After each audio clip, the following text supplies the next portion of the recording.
Main City come to order. Department 8 is now in session. It's graduation day in Judge Larry Brown's mental health court. Ah, Caesar.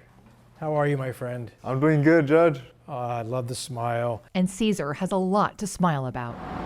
I was homeless. Nothing would stop me from getting high. He attended all his treatment appointments. I got a second chance in life. Promise you're going to keep doing everything you've been doing? Yes, sir, I promise. Now that Caesar's completed his program, his convictions erased. Case dismissed. Congratulations.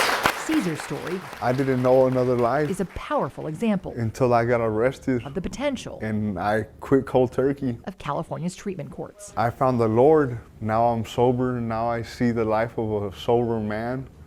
Now I see how a real man feels. Supporters of Prop 36 point to stories like his, arguing it'll revive drug treatment courts, forcing more people like Caesar into treatment and services and off the streets. But opponents, including Governor Gavin Newsom and some lawmakers here in California's capital, argue there simply aren't enough treatment beds for Prop 36 to work. So instead, they say it's about mass incarceration. It's about. Now, to understand this debate, you have to go back 10 years to when voters passed a different ballot measure, Prop 47. It made possession of hard drugs a misdemeanor instead of a felony, and along with some other reforms, helped to reduce California's prison population. But drug court data suggests it also had some unintended consequences. It eviscerated drug court participation. We saw homelessness skyrocket, and overdose deaths have gone up over 200%. San Jose Mayor Matt Mahan and Sacramento County DA Tin Ho are among a growing number of high-profile elected Democrats going against Newsom to support the new treatment-mandated felonies for hard drug possession under Prop 36. They say when California slashed sentences for drug possession, it also slashed the incentive for people to choose court-supervised treatment instead of jail time. And when you're caught in the throes of addiction, that is an easier path. There was no longer accountability.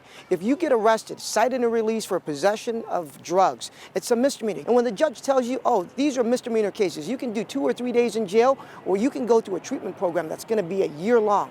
What are you going to take? While there's no reliable statewide drug court data, CBS News California analyzed county data from across the state, and we found a consistent drop in drug court participation after California reduced sentencing.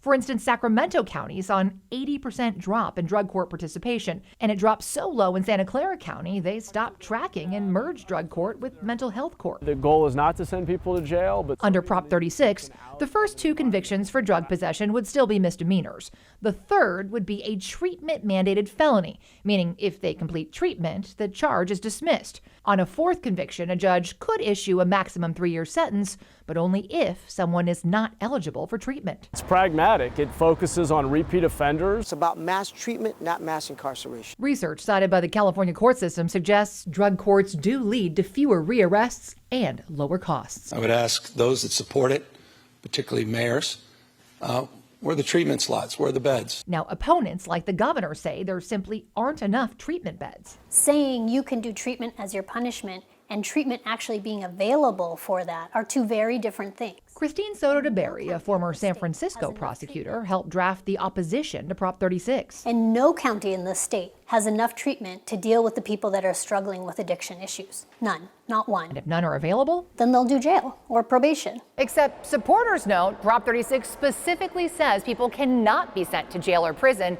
if they're eligible for treatment, which brings us back to the governor's argument. It's about mass incarceration. It's about bringing it back to 1980s mindset. In reality, the nonpartisan Legislative Analyst Office estimates the prison population could increase by around a few thousand people. For context, there are currently around 90,000 people in state prisons, and at our peak, there were over 170,000. Caesar was arrested in Sacramento County, which has a robust treatment program. And I thank God that he locked me up because I'm sober now. Congratulations, Cesar. Thank you. While in treatment, his caseworker helped him find housing and work. Being arrested saved my life. But for now, his story is just one anecdote with great potential. I mean, when you see tents like this, It brings me back. It brings me back, but it's not gonna stop me from continuing my new life because nothing can stop me no more.